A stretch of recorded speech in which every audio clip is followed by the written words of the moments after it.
제목이 뭐라고 그랬어요?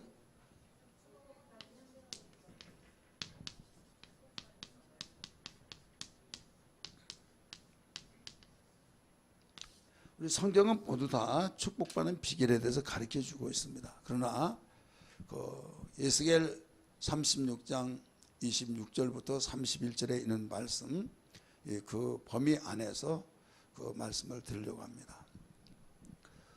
하나님께서 당신의 택한 백성에게 이런 말씀을 하셨어요. 내가 너희를 제사장 국가로 삼겠다. 그러면서 모든 이방의 나라들이 너희들을 보고 표적을 삼게 해주겠고 또 부러워하는 대상이 되게 하리라 하면서 모든 이방인들이 너희를 보러 와서 내 이름을 찬양하게 될 것이다. 그러면서 거기 단서가 붙어요. 내가 일러준 모세의 율법대로 행하면 그렇게 되지만은 내가 모세에게 명하여 준 율법을 저버릴 때는 저주거리가 되고 하나님이 그렇게 축복해 주셨다고 하는데 이게 뭐냐 하면서 비웃음거리가 조롱거리가 되게 될 것이다. 이 말씀을 신명기에서도 또 선자를 통해서도 수없이 가르쳐 주셨습니다. 그러니까 오직 복받는 비결은 모세에게 명한 율법책에서 떠나지 말라 가르쳐 줬죠. 여러분이 모세가 죽고 후계자가 여호수아가 되었을 때 하나님께서 여호수아에게 이제 막 바톤을 이어받아서 지금 모세의 그 존경과 모세의 두려움과 영광의 그 떨림 이런 것들이 가시기 전에 이 여호수아가 모세의 후계자가 되었을 초기입니다. 그때 많은 사람이 얼마나 얕봤겠어요. 정탐꾼 함께 갔던 동료들을 보면 저 우리 같이 가는데 우리 정탐군 갈 때 같은 동료였는데 우리가 똘똘 뭉쳐서 보고할 때 돌발 상태로서 아닙니다. 우리 싸우러 갑시다. 그러는데 하면서 같이 평신도 생활하다가 목사가 딱 되었어요. 그래 목회자로서 하면 옛날 우리가 같이 집사 생활했는데 하면서 그 여러 가지 그 생각들이 교차될 것입니다. 그와 같이 지금 수많은 군중들이 약 300만 명이 되어진 그 가운데 여호수아가 모세 후계자로 됐을 때 얼마나 두렵겠습니까? 여호수아 1장에 보면 두려워하지 말라. 마음을 강하게 하라 라고 강조하면서 내가 모세에게 명한 율법책에서 네가 떠나지 아니하면 내가 너와 함께 가겠다. 입에서 떠나지 말고 좌로나 우로나 치우치지 말라. 그리하면 내가 너를 형통케 하리라 하신 말씀을 여호수아 1장 5절부터 11절까지 아주 얼마나 강조해 주시는지 모릅니다. 그래서 여호수아는 그렇게 많은 사람이 아직도 그 모세의 그 후광의 세 사람으로서의 그 아주 이미지 상태에서 그 권위가 없는 그런 가운데서 하나님께서 네가 모세에게 함께 했던 것은 내가 함께 해줄 테니 너는 두려워하지 말고 강하고 담대한 것은 뭐냐면 조건이 모세에게 명한 율법책에서 네가 떠나지 말라는 거예요. 따라서 합시다. 모세에게 명한 율법책에서 떠나지 말라. 그 말씀에 의해서만 네가 이끌어가라. 좌로나 우로나 치우치지 말라. 이 말은 무슨 말입니까? 수많은 사람들이 모세도 돌을 던져서 자기들의 뜻을 관철시키려고 했을 때 여호수아는 하찮게 가짠케이고 바로 별볼일 없는 그런 아직 권위도 없고 어떤 능력 행함도 없고 그러니까 얼마나 얕보겠느냐 이거예요. 그러나 너 두려워하지 말아라. 치우치지 말아라. 그 여론에 의해서 밀리지 말아라. 오직 기록된 책이다. 율법의 말씀이다 하면서 아주 돈독하게 흔들지 말 것을 하나님께서는 여호수아에게 그 조명을 해 주신 겁니다. 그래서 그 말씀대로 움직여 나가죠. 그래서 첫 번째 이적과 기사와 이적을 행한 것이 뭡니까? 요단강을 건너가죠.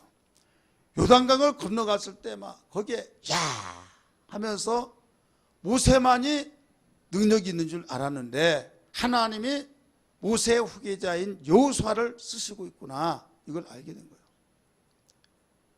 그 다음에 이제 한 나라를 정복하기 시작한데 요단강 건너가면 다 될 줄 알았는데 큰 성이 버티고 있는데 그 성이 무슨 성이에요? 여리고 성이죠. 하나님께 기도합니다.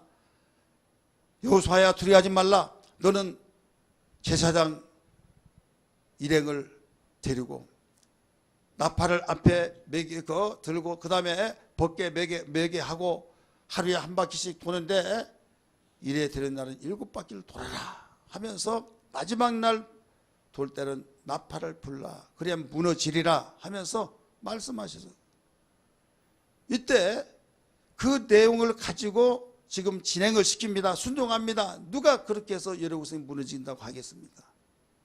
그러나 결국 하나님 말씀대로 나갈 때 그 견고한 여리고성이 무너졌을 때 역시 또 거기에서 모세를 사용했던 것처럼 여호수아를 사용하고 있구나. 그러면서 점점 모세에게 권위를 가지고 모세를 두려워했던 그 마음이 여호수아에게 이제 이양이 됩니다.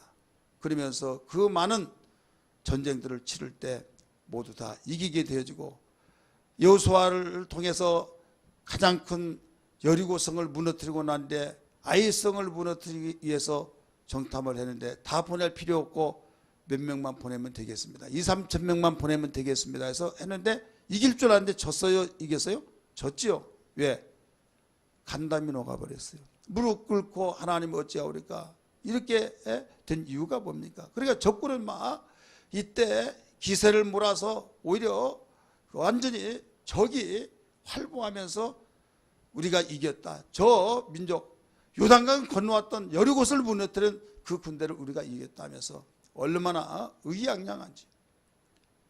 여호수아야 네가 언제 그 엎드렸느냐 일어나라 하면서 그 이유를 내가 밝히겠다 하면서 그 중에 도적이 있다 하면 도둑놈을 가려냅니다. 제비를 뽑아서 가려내 안 가려내요?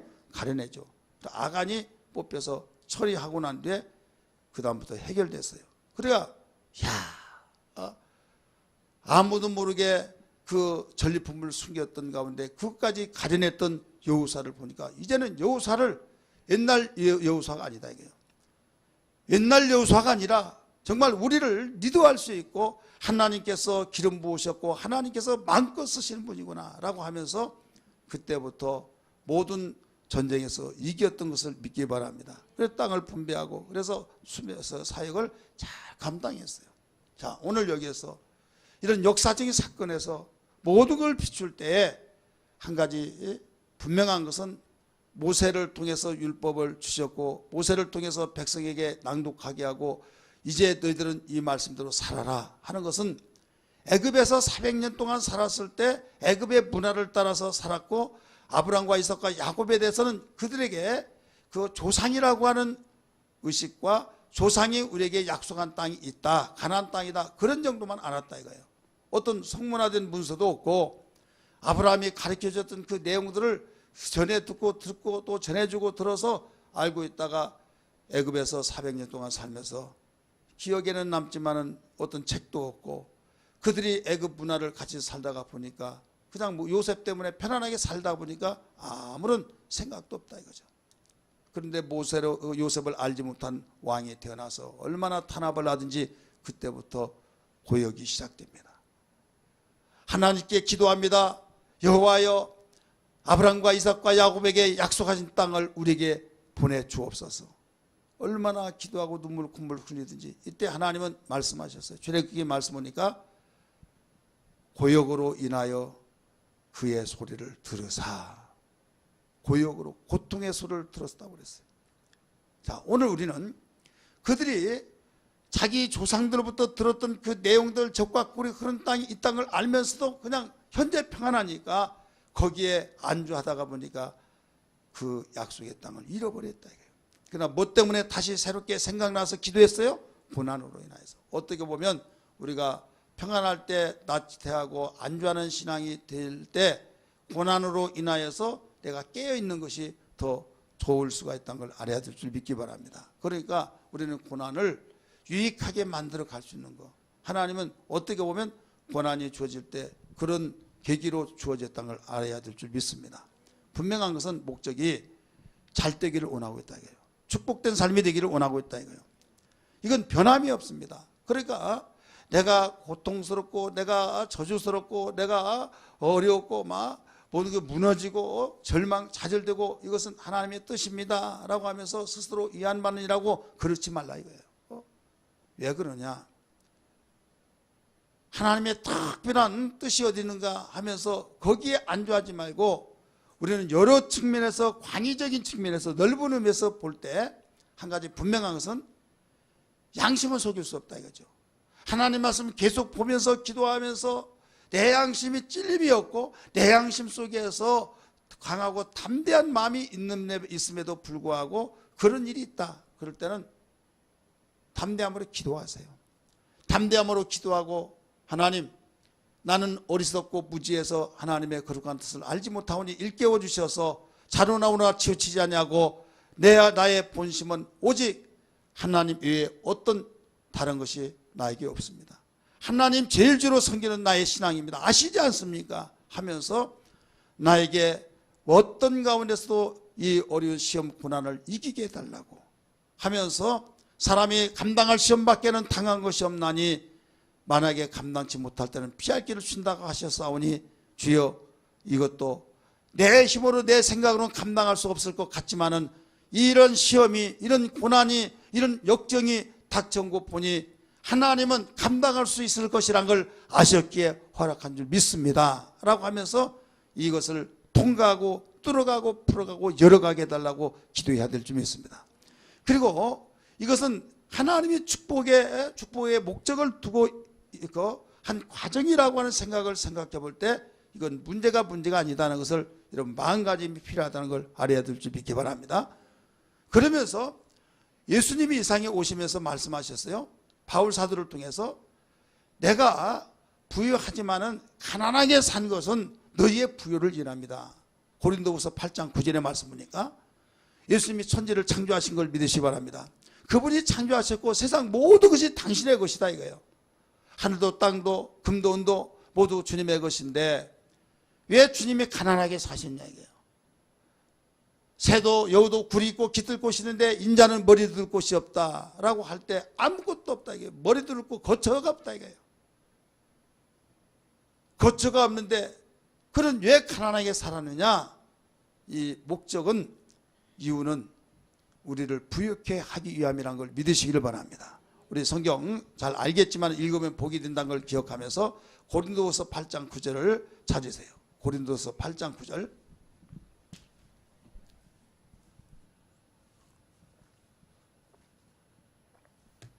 먼저 읽으시길 바랍니다. 시작.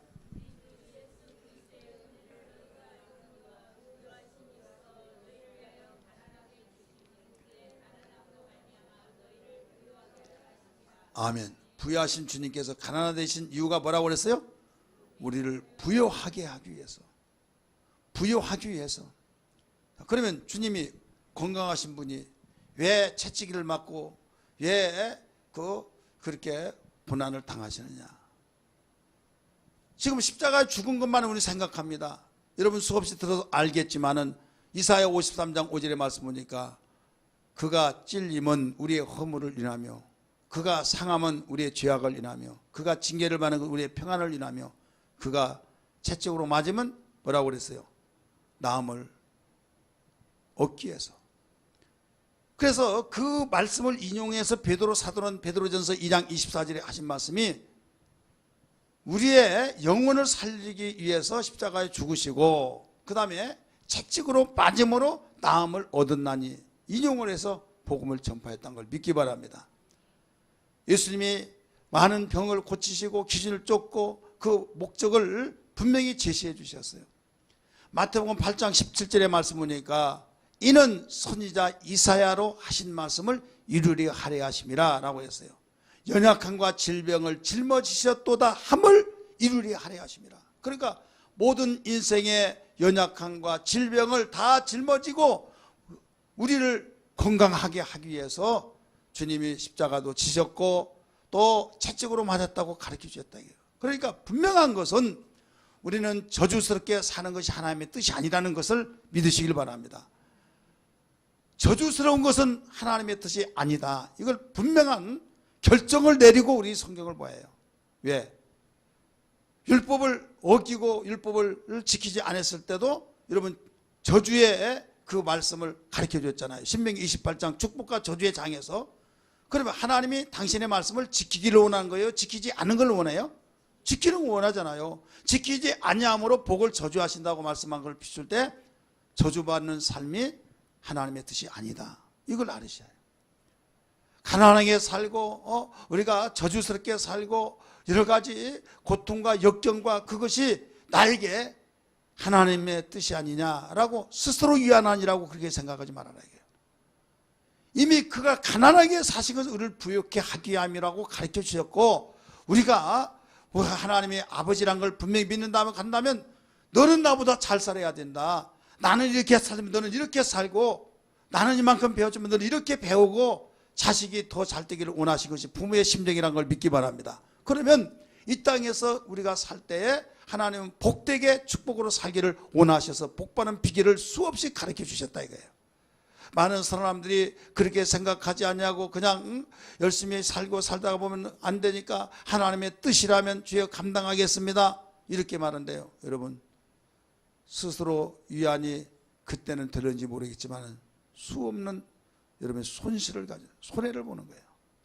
하나님께서 말씀하시기를 당신의 아들을 보내주시기까지 저주를 받게 하시고 우리를 축복을 위해서 영혼도 잘 되고 범사도 잘 되고 우리가 강건하게 살기 위해서 채찍으로 맞고 연약함을 짊어지셨지 않습니까? 복받고 하나님께 영광을 돌리는 것이 하나님의 뜻이 아니십니까? 하나님께서 기록된 말씀에 의해서 가르쳐준 걸 믿습니다 하면서 기록된 말씀에 의해서 저는 이렇게 일러주신 걸 믿습니다 할 때 하나님도 그 말씀에는 아무 말씀하지 않습니다.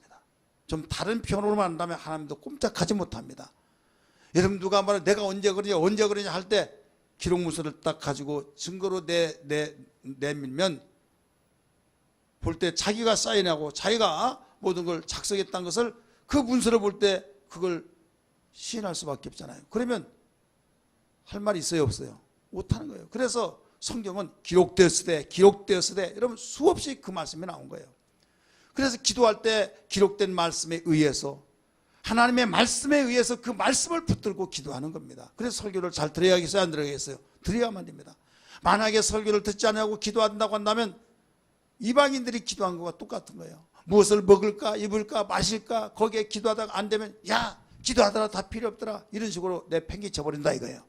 그러나 하나님 말씀을 듣고 제대로 우리가 기도하면 우리가 하나님 말씀 주님이 말씀하시기 이렇게 말씀하지 않았습니까 하면서 기록된 말씀을 부여잡고 하나님께 그 말씀을 보고하면서 그 내밀면서 기도한다고 할 때 하나님께서는 아무 말씀 못하실 줄 믿으시기를 바랍니다. 그리고 오늘 여기서 강조하고 싶은 것은 축복받는 것은 하나님의 뜻이고 하나님이 원하신 것이고 하나님께서 간절히 바람이라는 걸 알아야 될 줄 믿기 바랍니다. 따라서 축복받는 것은 하나님이 원하신 뜻이고 간절한 바라며 간절한 소원이다. 그러니까 우리는 하나님의 소원이 하나님의 소원이 내 속에 있어야 된다 이거예요. 아무리 축복을 받으라고 하더라도 내 마음에 소원이 없다고 한다면 될 수가 없어요. 하나님은 어떤 사람을 향해서 일하십니까? 소원을 두고 행하는, 소원을 두는 자를 향해서 행하신다는 걸 빌립보서 2장 13절에서 가르쳐 주시는데 우리 성경 한번 읽을까요? 빌립보서 2장 13절. 소원 감사 예물들 드리신 분들이 있잖아요. 이 말씀을 붙들고 의지해서 드려진 거예요. 빌립보 2장 13절 읽으세요. 먼저 자신 분들 시작.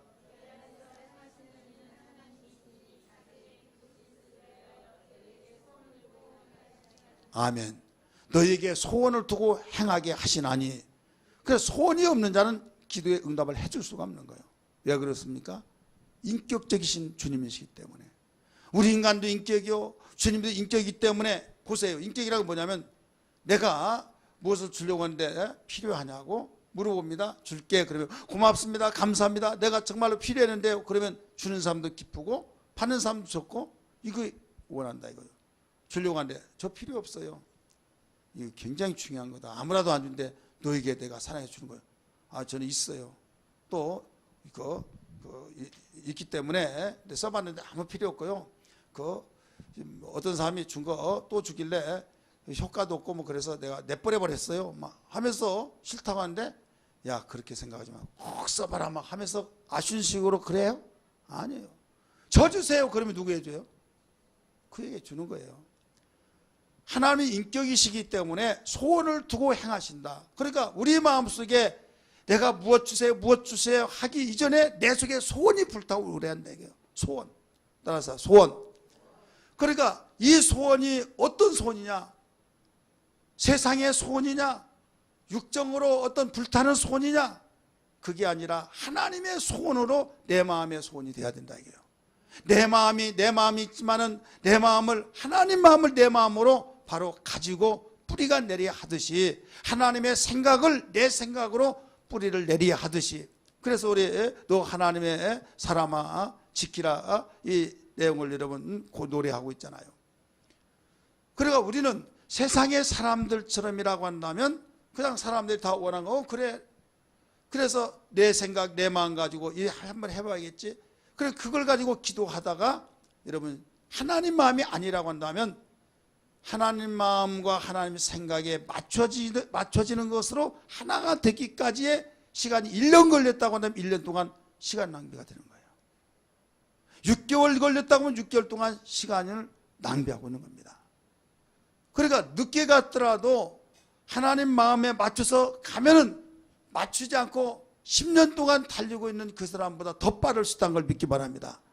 그래서 설교를 잘 들어라. 말씀을 읽고 성경을 공부하고 하나님의 뜻이 무엇인가를 알아라 라고 수없이 강조하고 있는 거예요. 새벽에 그 하루에 석장씩 읽으면서 그냥 읽고 딱 끝나면 기도 시간이라 조금 길어진데 조금 미안한 감이 있어요. 예, 성경도 읽게 해야죠. 그래서 석장을 읽고 설명을 하다가 보니까 아무 뜻도 모르고 또 기도하면 또 의미가 없잖아요. 그래서 설명을 하다 보니까 기도를 얼마 못하는데 갈등이 일어나요. 2장으로 줄일까? 막 이런 생각도 해보기도 하고. 근데 석장씩 읽어야 1년이면 한 번 다 읽거든요. 그래서 그렇게 성경을 읽게 하기 위해서. 그래서 저에게 확신이 온 것은 뭐냐면 기도를 많이 하더라도 뜻 모르고 그냥 이방인들은 기도해서 응답 못 받느니 하나님 말씀 읽고 뜻을 가르쳐줘서 그 말씀 붙들고 기도를 간단하게 하더라도 응답받으면 누가 어떤 사람이 기도 잘한 거예요? 간단하게 했더라도 응답받는 것이 잘한 거예요. 그런 확신이 있기 때문에 그래서 될 수 있으면 기도 시간을 많이 주려고 합니다. 근데 꼭 이건 알고 이 말씀을 붙들고 기도해야 된다 라고 해서 석장을 읽다 보니까 아쉬운 것이는데 여러분 설교 끝나고 다 같이 하나님 말씀 붙들고 기도하십시다. 이것은 그 말씀에 의해서 기도하라는 거예요. 할렐루야. 그래서 막연하게 기도한 것은요 표적이 없이 그냥 활을 당기고 어떤 목표물이 없이 막 총을 빵빵빵빵 쏘아대고 그러면 총알만 없어진 거예요. 총알은 그냥 나온 것이라 다 국민의 세금으로 사기 때문에 여기에 물질을 낭비한 것 똑같은 거예요. 여러분이 기도하고 시간을 내죠. 또 여러분이 피땀을 흘리면서 애통하면서 모든 정열을 쏟죠. 응답받지 못한다고 한다면 낭비다 이거예요. 낭비. 그러나 그 기도했던 것이 여러분 낭비가 아니라 그 응답으로 바뀌어진다고 한다면 영광이요 기쁨이요 감격이라는 걸 믿기 바랍니다. 그러려면 하나님의 약속을 붙들고 기도해야 된다. 그러면 복 받는 것은 하나님의 뜻이다. 하나님의 간절한 소원이다. 그러면 하나님만 소원을 가지면 무슨 필요가 있느냐 이거죠. 하나님의 뜻이 그런가라고 정말 그렇구나. 그래서 하나님 내 소망인 줄 알았더니 하나님의 소원이 내가 정말 복받기를 그렇게 원하면 너무나 기쁩니다 하면서 하나님의 소원이 내 소원이 되게 했던 것이 얼마나 기쁘고 감격스러운지 그래서 확신 가지고 내 소원이기 전에 하나님의 소원이구나. 나의 바람이기 전에 하나님의 바람이구나 해서 여러분 강하고 담대하게 기도한 겁니다. 요한 1서의 말씀은 네가 너희가 강하고 담대하게 기도하면 너희가 구한 것을 받은 줄로 믿으라 라고 말씀하셨던 것처럼 이것은 확신입니다. 왜? 하나님의 소원이 이것이고 하나님의 뜻이거니 이건 담대함이 있지 않습니까? 그래서 말씀을 의지하고 기도한다는 것은 그렇게 중요한 거예요. 너 하나님의 사람아 지키라 내 마음을 지키라. 하나님 마음 되도록 그 맘에서 생명이 나느니라. 무릇 지킬 것 많으나 내라. 육신의 생각은 사망, 영의 생각은 생명과 평안. 축복이니 내 이웃 살기 위해 하나님 생각을 지키라. 지키라 지키라. 내 마음과 내 생각을 지키라. 지키라. 하나님 마음 하나님 생각 되도록 지키라. 할렐루야. 여러분, 오늘 우리는 본문의 말씀을 근거해서 그 범위 속에서 복받은 비결이 무엇인가? 첫 번째, 따라서 합시다. 옥토화 작업을 하라. 옥토화가 돼야 된다. 옥토. 아무리 좋은 씨, 종자를 좋은 것을 뿌리고 한다 할지라도 돌바짝에 뿌리면 거둘 수도 없고, 가시밭에 그런데 뿌려야 식감만 씨만 없어진다. 시간, 노동력이 손실되죠. 또 물질적인 손실이죠. 시간적인 손실이죠. 거둘 수 없는 것을 일할 이유가 없잖아요. 그래서 먼저 할 것이 있고 나중에 할 것이 있는데, 먼저 할 것이 뭐냐면 옥토로 만들어라 이게요. 따라서 옥토를 만들라. 돌멩이가 있으면 돌을 뽑아내고, 또 가시덤 뿌리 있으면 가시 뿌리 다 뽑아내고, 거기에 토비를 넣고, 그래서 최상의 옥토로 만드는 거예요. 최상의 옥토를 만들 때 여기에서 모든 축복의 시작, 첫 번째 관문이라는 걸 믿기 바랍니다. 그러면 하나님께서 우리의 이 영적으로 이 옥토는 뭐냐? 마음이에요. 따라서 마음. 그래서 예수님이 씨 뿌린 비유를 가르쳐 주셨잖아요. 그래서 옥토를 만드는 작업이 그 필요한데, 뭘로 할 수 있느냐? 성령으로. 우리 한번 따라합시다. 성령을 통해서. 이 성령을 통해서 이루어진 거예요. 그래서 에스겔서 36장 26절 27절에서 가르쳐 주고 있잖아요. 다 같이 읽습니다. 시작. 또 새 영을, 새 마음을 너희에게 주되 너희 육신에서 굳은 마음을 제거하고 부드러운 마음을 줄 것이며. 자, 우리 밭이 부드러운 밭이 돼야 하잖아요. 옥토가 돼야 하잖아요. 그런데 아주 딱딱한 돌덩어리의 굳은 마음, 비유로 말하면 바위예요. 바위, 돌멩이에요. 그걸로 자갈밭이 되고 자갈론이 되면 무엇이 되겠느냐? 이걸 다 뽑아내야 될 줄 믿습니다. 다 걷어내야만 됩니다. 걷어내지 않냐고는 될 수가 없어요. 근데 이런 밭은 그냥 돌멩이 캐내고 다 걷어내면 되는데, 사람의 마음의 밭은 어떻게 할 도리가 없는 거예요. 울어도 힘써 참아도 되지 않기 때문에, 여러분 이렇게 말하잖아요. 기도하라고, 마음을 좀 풀어나고, 넓은 마음을 가지라고, 넓은 도량의 마음을 가지라고 하면, 나도 그렇게 생각하는데 안 된다고 여러분 그렇게 말을 하는 사람도 있고, 생각할 때도 머리에서는 돼. 그런데 마음에서는 안 돼. 그렇기 때문에 그것 때문에 등 돌리고, 그것 때문에 부하가 치매로 오르고, 가장 가깝게 한 이불 속에 사는 부부의 사이에도, 또 자기가 너 때문에 산다는 자식을 보면서도 화가 치매로 오르고, 내가 너를 안 보는 것이 내가 약이다 하면서, 그럴 정도로 완전히 그 굳은 마음이 되어버렸다 이거죠. 나하고 너하고 무슨 원수졌나? 나는 너만 보면 신경이 난다. 그런데 머리에서는 그러지 말아야지 하는데도 속에서는 그렇게 올라온다 이거예요. 이걸 어떻게 해결할 수 있어요? 해결할 길이 없잖아요. 울어도 참아도 해결할 수 없는 걸 어떻게 하느냐? 그런데 한 가지 소망이 있다고 한다면 성령의 역사를 통해서만 되는 거예요. 따라서 합시다. 성령을 통해서.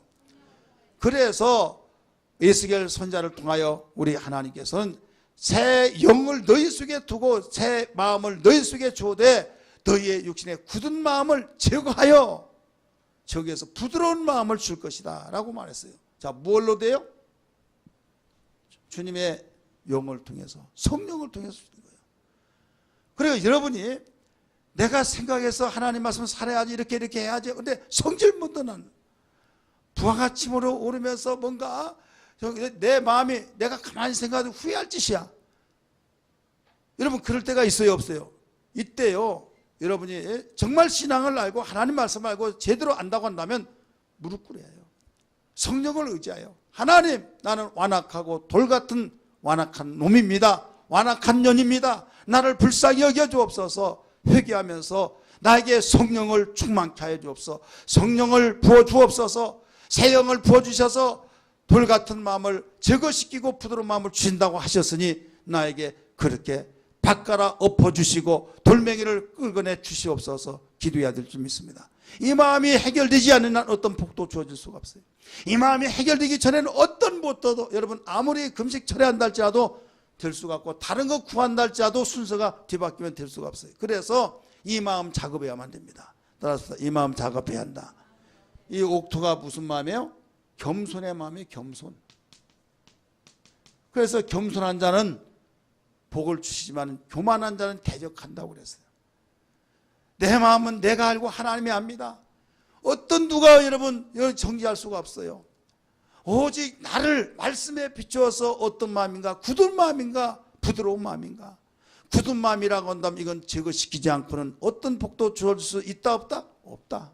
그래서 여러분 마음 관리를 잘해야 될 줄 믿습니다. 나의 한계가 있다는 걸 기억하며 성령이여 나를 기름 부어달라고. 그렇기 때문에 성경은 가르쳐 주기를 술 취하지 말라 이는 방탕한 것이니 오직 성령의 충만을 받으라 라고 가르쳐 주잖아요.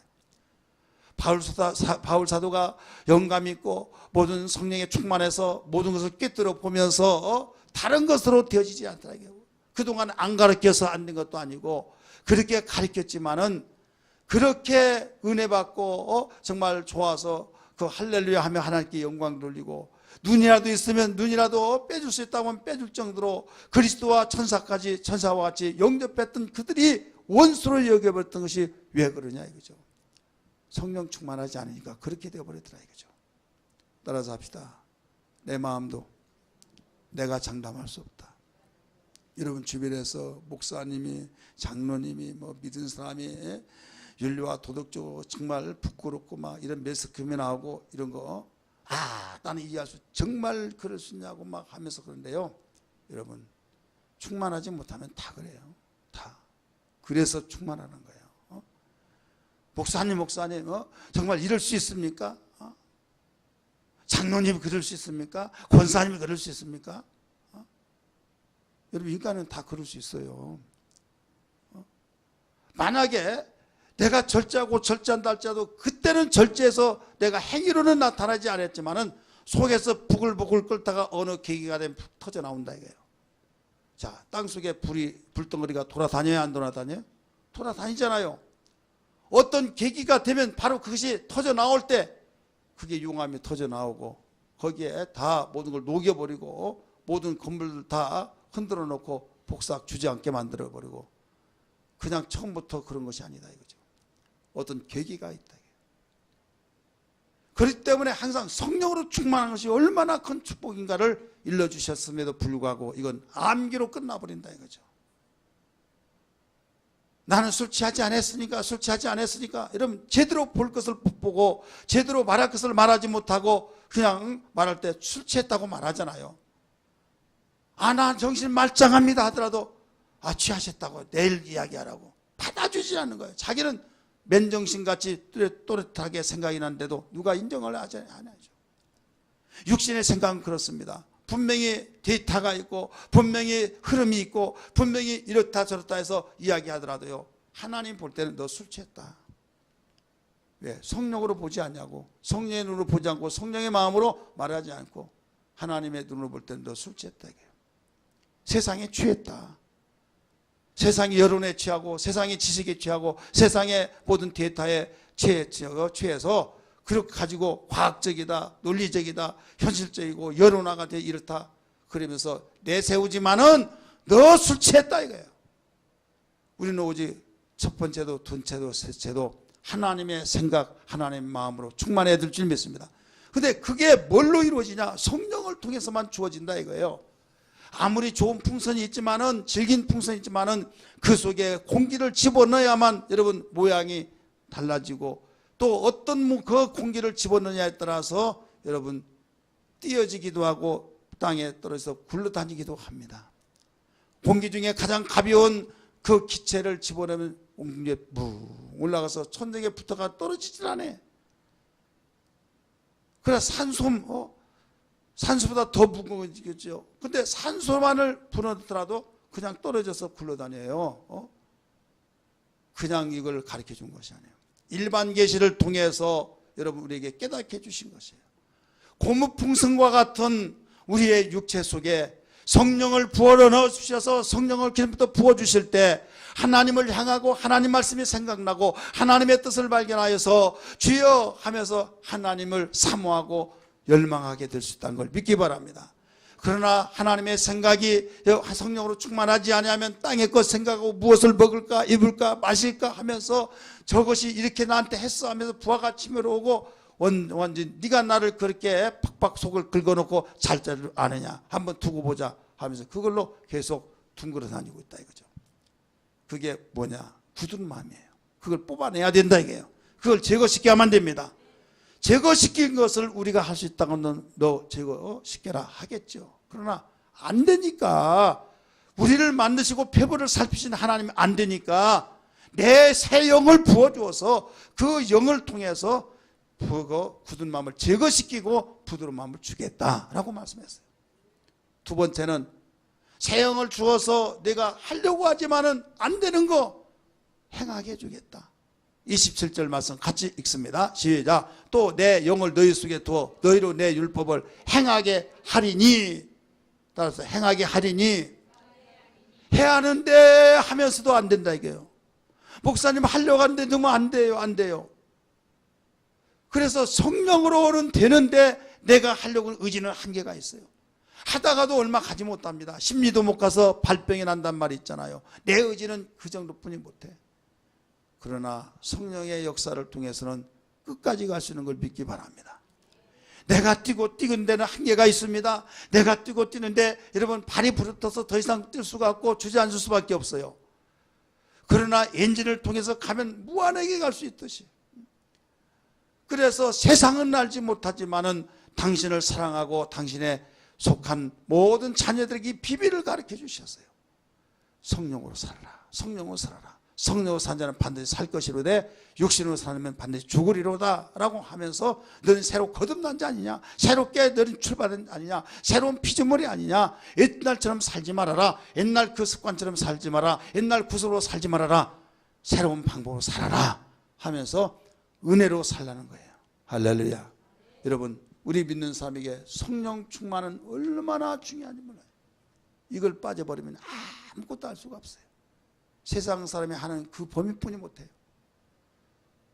내가 인류와서 도덕으로 어떤 사람 의식해서 해서 가면을 쓰고 속에서는 부글부글 오르지만은 안 보이니까 그냥 위안 삼고 나 깨끗하다 하시겠지만은 중심을 보시는 하나님의 속일 수가 없어요. 그러나 성령의 사람은요, 속에서부터 샘솟는 기품이 넘서 솟아나리라. 할렐루야. 솟아난다 이게. 내게 강 같은 평화, 내게 강 같은 평화, 내게 강 같은 평화 넘치네. 할렐루야. 내게 강 같은 평화, 내게 강 같은 평화, 내게 강 같은 평화 넘치. 샘솟는 기쁨, 내게 샘솟는 기쁨, 내게 샘솟는 기쁨, 내게 샘솟는 기쁨 넘치네. 할렐루야. 내게 샘솟는 기쁨, 내게 샘솟는 기쁨, 내게 샘솟는 기쁨 넘치네. 할렐루야. 복받는 비결 첫 번째가 옥토화를 만들어라. 옥토화를 만드는 데는 우리 인간은 한계가 있다. 온전하게 옥토화를 만드는 성령의 역사를 통해서만 된다. 그래서 성령 받고 성령으로 충만해야 된다. 믿기 바랍니다. 두 번째는 뭐냐면 따라서 합시다. 배우고 그 다음에 가꾸는 거예요. 배우고 씨 뿌리고 가꾸고, 씨 뿌리고 가꾸는, 가꾸라. 아무리 내가 좋은 옥토를 가지고 있더라도요, 어떻게 농사를 질 방법을 모르면요 열매를 거둘 수가 없어요. 그래서 배워야만 됩니다. 배웠으면 이제 실제로 움직여 씨를 뿌리고, 그 다음에 씨를 뿌렸으면 그걸로 끝이 아니라 또 가꾸는 거예요. 풀을 뽑을 때 뽑아주고, 약을 칠 때 쳐주고, 가지치기를 할 때 가지치기를 하고. 이거 어디에서 나와요? 어디에서? 배울 때. 예? 그럼 누구한테 배우냐 이거예요. 관계가 있어야 할 거 아니야. 아무도 없는데 배웁니까? 전문가한테 배우는 거예요. 그렇기 때문에 관계를 맺어야 해요. 관계. 아무리 거기에 전문가가 있다 할지라도 등 돌리고 살고 예민하고 살면 배울 수가 없어요. 관계를 맺고 가까이 해야 될 줄 믿습니다. 따라서 합시다. 관계를 맺고 가까이 맺어야 된다. 가까이 해야 된다. 그래서 28절에 너희는 내 백성이고 나는 너희 하나님이 되리라 라고 에스겔서 36장 28절에서 가르쳐주고 있죠. 같이 읽습니다. 시작. 내가 너희 조상들에게 준 땅에서 너희가 거주하면서 내 백성이 되고 나는 너희 하나님이 되리라. 할렐루야. 관계가 이루어지죠. 관계. 오늘 본문 말씀 요한복음 15장 1절의 말씀 보니까 내 아버지는 농부라 라고 가르쳐 주죠. 내 아버지 농부라. 하나님은 전능하신 분이요 전지하신 분이요 우리에게 모든 원리를 가르쳐 주시면서 완전한 전문가이신 그분과의 관계를 맺고 그 다음에 배워요. 배워서 우리는 그냥 죽은 지식이 아니라 실제로 씨를 뿌리고 실제로 가꾸어서 거기에 노하우를 가지고 있어야만 됩니다. 할렐루야. 많은 사람이 그냥 아무 생각 없이 하나님 주세요 주세요 주세요 주더라도 관리도 못해요. 우리 그런 기도하지 말고 정확하게 복받는 비결을 알고 움직여 나가야 될 줄 믿습니다. 그래서 바울도 가르쳐 줬잖아요. 여러분 우리 교회 새신자들에게 등록하면 준 목회 요절 있죠. 빌보 4장 9절 읽어봅니다. 시작. 너희는 하네. 너희는 했더니 하긴 하는데 그 다음에 하지 못해. 자, 너희는 뭐요? 배우고 그 다음에 듣고 받고 듣고 본바를 행하라. 그리하면 평강의 하나님이 너희와 함께 계시리라. 배우라는 거예요. 수고하고 무거운 짐진 자들아 다 내게로 오라. 내가 늘 편히 쉬게 하리라. 그 다음에 내게 와서 배우라 나오잖아요. 배우라.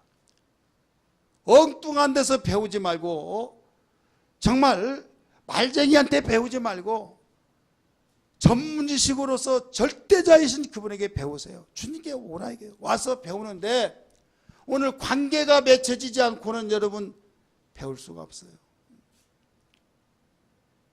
그래서 우리는 주님이 가르치신 말씀이 다 우리가 배우고 있다는 걸 알아야 될 줄 믿기 바랍니다.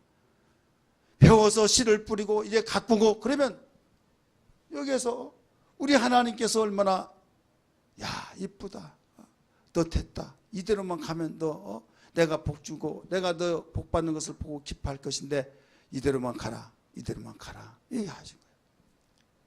마지막으로 우리에게 복 받는 비결이 뭐냐? 바로 복 받는 비결은 하나님이 열매 맺게 하신다. 우리 한번 따라합시다. 열매 맺게 하신다. 자라서 열매를 맺게 하신다. 씨를 네가 뿌리고 네가 가꾸고 네가 관심 있게 이렇게 가꾸고 있을 때 내가 도와주마. 너는 여기까지 뿐이 못해. 너는 여기까지밖에 할 수 없지만은 이제는 내가 할 차례다 하면서 하나님이 자라나게 하시고 열매를 맺게 하신다. 할렐루야. 이걸 뭐냐면 은혜라고 합니다. 따라서 은혜. 이건 은혜로만. 네가 씨 뿌리고 가꾸어서 네가 했다고 생각하지 말아라. 우리 32절 말씀 읽습니다. 32절 시작. 주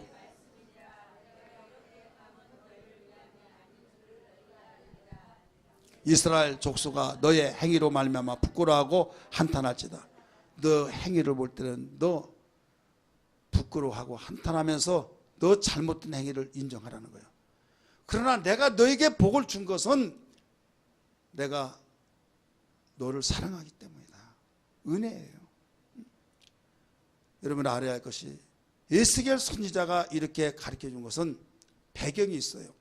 포로로 잡혀갔다고 그랬죠. 포로로 잡혀가서 70년이 되면 돌아오리라 했는데 잡혀갔던 사람들이 1년, 10년, 20년, 30년 하다 보면 죽어요, 안 죽어요? 죽어버리죠. 자, 성전이 있어서 제사를 이렇게 지낸 것이다, 이렇게 한다 가르쳐 줄 때 성전이 없으니까 남의 나라 가서 포로로 잡혀서 거기에서 노예처럼 사는데 어떻게 가르쳐 주겠습니까? 제사하는 법을 가르쳐 줄 수도 없습니다. 하나님에 대해서 바로 가르쳐 주는데 성경도 없습니다. 그냥 몸뚱이 가지고 나왔다 이거요. 근데 속에서 아는 것을 가르쳐 줘야 하는데 배우지도 못했고 하나님께 제대로 배웠으면 여러분 왜 포로로 잡혀 나오겠습니까? 약속의 땅에서 잘 살죠. 그러니까 그들이 죽어가고 배우지 못하고 아버지 어머니부터 신앙을 전수받지 못하고 살았던 그 2세들도 아무것도 모르고, 그래서 하나님은 약속을 실행하신 분이시기 때문에 70년이 되면은 내가 곡으로 돌려보내서 돌아오게 하리라. 시간이 흐릅니다. 그래서 에스겔을 그발강에 있는 에스겔을 탁 환상으로 띄우고 가서 몸이 그 자기 영이 몸 안에 있는지 몸 밖에 있는지 알지를 못해요. 그러면서 이스라엘 높은 산에 딱 올려놓고 보여준 겁니다. 성읍을 보여주면서 일이 돌아오게 하리라 하면서 에스겔서에 보니까 성읍을 보여주고 성전을 보여주고 가로 세로 센치를 모든 것을 다 재고, 그래서 여기는 남문이다, 여기는 북문이다, 여기는 동문이다, 모든 것을 성전의 구조를 다 가르쳐줘요. 그리고 성전의 구조뿐만 아니라 여기는 지성소다, 여기는 성소다, 이런 내용을 쫙 가르쳐줍니다.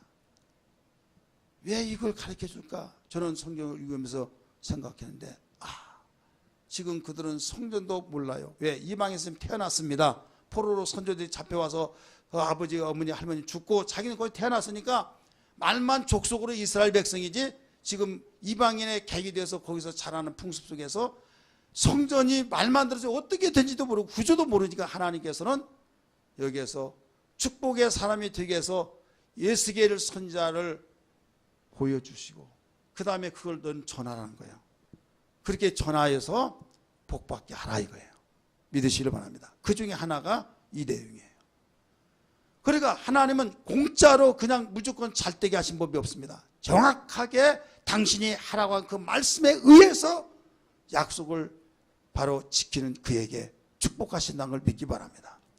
하나님이 축복하시고 싶어서 이걸 가르쳐 주셨는데 불구하고 야 그렇다고 해서 되느냐, 내 방식이 있어 하고 가르쳐 준 거 무시해버리고 자기 멋대로 한다면 되냐 이거예요. 여러분, 제가 어렸을 때 농부의 아들로서 그 부모님의 농사지는 이야기를 듣고 보고 한데요, 제일 좋은 땅이 기름진 땅이 200평에서 쌀 3가마를 넣습니다. 수확을 쌀 3가마. 근데 천수답 하늘에서 비가 내려와서 농사지는 그런 땅에서 2가마뿐이 수확을 거두지 못해요. 여기 아신 분들이 있겠지만은 그래서 자급자족이 안 돼요. 애들은 많죠, 식구는 많죠, 농사는 그거 지을 거 없죠. 그래서 배가 고파가지고 볼이 나올 때까지 쌀을 먹어야 할 텐데 양식이 안 되니까 그냥 풀 뜯어 먹고 나무 껍질 그거 벗겨서 먹고 이를 낭보고 버티는 거예요. 그래서 보리가 나면 그걸 먹다가 또 쌀이 나올 때까지 먹어야 하는데 못 먹으면 이제는 다 익지도 않은 거 수수 같은 걸 막 해서 그걸로 먹고 이렇게 먹었다 이거죠. 그런데 이것을 해결해 준 자가 있어요. 농촌 지도서에서 연구를 해가지고 통일벼를 개발했어요. 무엇을 개발해요? 통일벼. 커가지고 막 쓰러져서 수확을 제대로 거지를 못한 땅 해가지고 짜리몽땅 해가지고 빗자루만 한데 하나 심으면 막 포기가 이렇게 커가지고 얼마나 쌀이 그 벼가 많이 붙었는지 쓰러지지도 않아요. 그래가지고 그걸 베어서 나중에 수확을 근데 배 이상을 거둔 거예요. 3가마였다만 막 6가마를 넣고 그러니까 야 해가지고 한데 나중에 먹어보니까 끄끄끄끄 해가지고 차진기 가고 그러니까 야 이거 못 먹겠더라 하는데 그때 그래도요 그 당시에 배고팠을 때 일조했습니다. 믿으시길 바랍니다. 그래 농촌 지도소에서 이거 품종을 개발해서 얼마나, 그래서 지금은요 똑같은 평소에 수확을 많이 거둬요. 자, 그냥 됐어요? 거기서 배워가지고 하면 똑같이 되면, 야 나는 내 방법에서 그런 거 필요 없어 하고 끝까지 고집 피우면요 재래식으로 농사하면 변화가 없는 거예요. 고추도 마찬가지, 씨 뿌려가지고 하다 보니까 거기에 속죠 뭐 하죠 막. 그런데 어느 날부터요 드문드문하는 막 씨를 뿌려가지고 빡빡하게 나는 것을 그거 솎아서 그거 무쳐 먹고 그러다가 드문드문 이렇게 해오는데, 어느 날 어떤 사람이 한 폭씩 드문드문 우리가 아무게 미쳤나 봐. 아니 그 넓은 땅에 그 드문드문 씌워가지고 뭐 그렇게 되냐고. 근데 그 사람은 농촌 지도에서 오라고 가르쳐줘서 그걸 그대로 실행에 옮긴 거예요. 나중에 봤더니 막 가지가 치면서 거기에 줄을 매고 또 지지대를 세워가지고 하는데 수확을 더 많이 거둬요. 더 많이 거두다가 보니까 나도 해가지고 이제는 씨 뿌려서 고추 씨 뿌려가지고 농사 지은 사람이 하나도 없다 이거예요. 이해가 되시죠? 그뿐만 아니에요. 모두 씨 받아가지고 그거 고추 같은 경우는요 손으로 찢어서 가위로 째면 고추 씨 끊어진다고. 그래가지고 손으로 찢어가지고 그걸 받아서 뿌려가지고 그러니까 이거 씨다 그러면 못 먹습니다. 지금은 사다가 심어야 해요. 우리 이번에 그 호박 다 망쳤어요. 왜 망치냐? 어떤 분이 이거 좋은 씨다고 맷도로 호박이다고 그래가지고 이따만 해가지고 너무 아까우니까 씨를 받아가지고 누구 주워서 그 싹을 내서 다 갖다 줬어요. 제가 그래서 이건 안 된다. 이거 유전자 변형시켜가지고 절대 안 되기 때문에 사야 된다. 그랬더니 싹이 나가 있으니까 또 심어보자는 거죠. 그래서 이제 심으라고 했어요. 그랬더니 주먹만하게 해가지고 주먹만해. 아무리 걸어볼 만이 주먹만해. 근데 사다가 심은 것은 이따만해. 자, 고집 부리고 그렇게 하면 돼요? 안 되는 거예요. 바로 개발해가지고 이렇게 된다 그러면 그걸 하면 배워서 씨 뿌리고 가꾸니까 여러분 똑같은 장소에다가 똑같이 했을 때 엄청나게 수확을 거둔 것처럼 복 받는 것도 그런 거예요. 하나님이 농부이신 하나님으로서 그분이 전문가로서 우리에게 복된 비결을 가르쳐주고 있습니다. 할렐루야. 이걸 여러분 배워야만 됩니다. 배웠으면 아멘하고 순종해야 될 줄 믿습니다. 이걸 관리하면서 우리는 가꿔야 될 줄 믿습니다. 거기까지가 우리의 몫이죠. 그 다음에 하나님께서는 이제 자라나게 하셔서 열매를 거두게 하신 분이에요. 할렐루야. 이게 세 가지 복 받는 비결. 따라서 합시다. 밭 깔고, 이게 옥토화 만든 거예요. 그 다음에 배우고 씨 뿌리고 가꾸고, 그 다음에 자라고 열매 맺게 하신다. 여러분 결론입니다. 자, 그러면 이제는 이제 씨 뿌렸으니까 됐다 기다리자 그러면 안 된다. 37절 같이 읽습니다. 시작.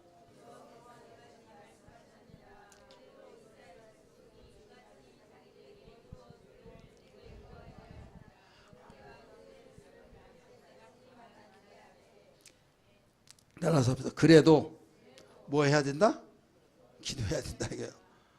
하나님 나 하라는 대 했습니다. 됐습니다 하고 이제 그냥 야 우리 하라고 했으니까 이제 기다리자 하지 말라는 거예요. 그래도 기도를 응답해 주신 그분에게 기도해야 한다. 할렐루야. 그래도 기도해야 된다. 오늘 시간 우리는 그동안에 내 방법으로 살려고 했던 모든 것을 한번 점검해 보세요. 이제는 이 머리에서 내 방법 나름대로 했는데 되는 거 뭐 있는가 보세요. 11조 하라고 하면요. 11조 하고 어떻게 사냐고 자기 방법이에요. 하나님 방법은요. 너 도둑질했다. 도둑질하고 될 줄 아느냐. 그러니까 가르쳐준 대로 하라 이거죠. 너 서운했으면 그거 갚고 가라. 뭐 수없이 가르쳐줬죠. 그리고 그 말씀대로 아멘하고 움직여 나간다고 한다면 이제 우리는 기다리면서 기도하는 거예요. 따라서 합시다. 기다리면서 기도한다. 이제 믿음은 바란 것은 실상이요. 이렇게 되어진다는 소망을 가지고 환상을 가지고 막 기도할 때 그리하면 하나님은 명예를 이루고 약속하셨기 때문에 일해 주십니다. 따라서 하나님이 일하시는데 누가 맡겠느냐? 누가 막을 자가 하나도 없어요. 이때 할렐루야 소리만 나올 줄 믿습니다. 따라서 할렐루야. 한숨만 가지고 하잖아요. 어? 할렐루야. 아니 좋은 현상이 나타나는데 뭐 할렐루야 못할 것이 뭐가 있어요. 하나님께 영광 돌리고 감사의 고백인데요. 자, 우리는 이렇게 약속을 바라보고 이제는 그래도 기도할 줄 믿습니다. 우리 할렐루야 합시다. 할렐루야. 할렐루야. 오늘 귀한 밤 되기를 주님으로 축원합니다. 그래도 뭐 해야 된다고요? 그래서 기도하는 거 오늘 밤에요. 그래서 찬송 부르겠습니다.